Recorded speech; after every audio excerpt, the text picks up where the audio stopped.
The jazz band has been rehearsing on Wednesday mornings, and they have had 3 rehearsals. Now, I've been bringing up how little time we've had this year, not to, I hope no one thinks I'm making an excuse. I think it's going okay. But the reason why I say that is because the kids have been doing such a great job becoming musically literate.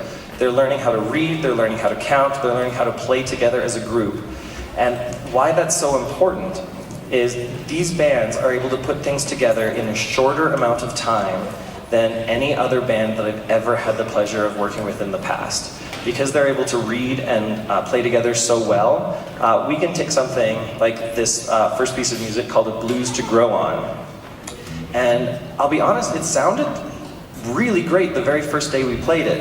And then we started messing with it a little bit, adding some repeats, throwing a solo feature section in for the trumpet section. And I mean, this music is coming together incredibly fast because of how well your kids have learned the fundamentals. So when they're coming home to practice and they're saying, oh, you know, I don't really want to practice, I know all my music, you can always say like, oh, practice your scales, do some sight reading, do some rhythms, and that is the why they have been so successful. Are you guys pretty good? Okay, so our trumpet feature. This is A Blues to Grow On featuring the trumpet section.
Great job. The next one that we're putting together, we also put together very, very quickly.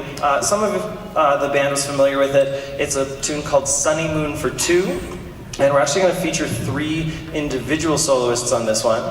And we're going to feature Ryan on guitar, and then Jet on trumpet, and then Ryan on alto saxophone. So here is Sunny Moon for Two.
That's our grade 6 through 9 jazz band. You can expect a lot more from them through the year as we have more than 3 practices.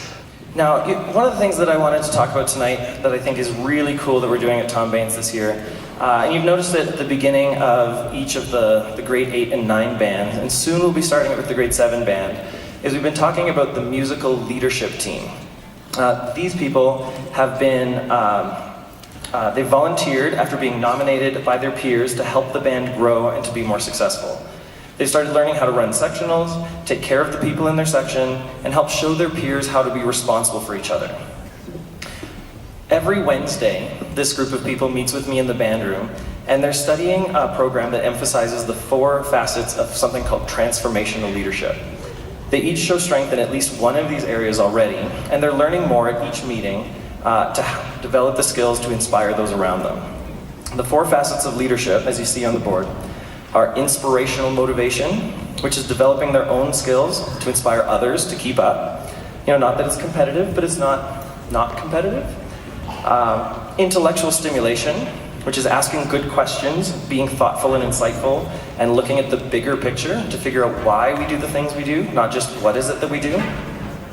And individual consideration, which is getting to know each individual in their section personally, without judgment of their playing skill, but just to know each person as a human, so that each person feels welcome and part of our band family. And finally, an ideal influence, by demonstrating the kinds of attitudes and discipline of a balanced person.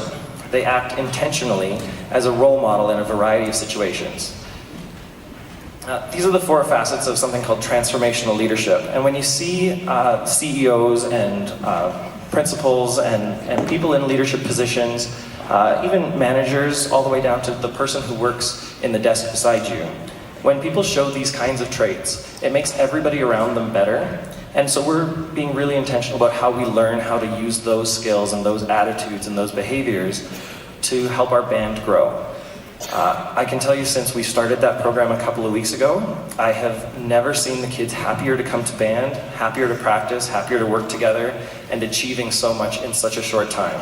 And in the grade 8 and 9 band so far, we have those section leaders to thank. So in the grade 9 band, if we could just go back one slide for the grade 9 band, we have Samantha, Madison, Aranio, Brianna, James, Sanket, Brendan Liu, and Shakir Haji. Those are our grade 9 leaders. Give them a big round of applause.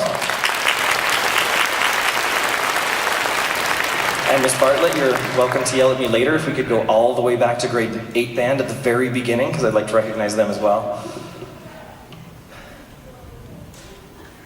We might not be able to go back there.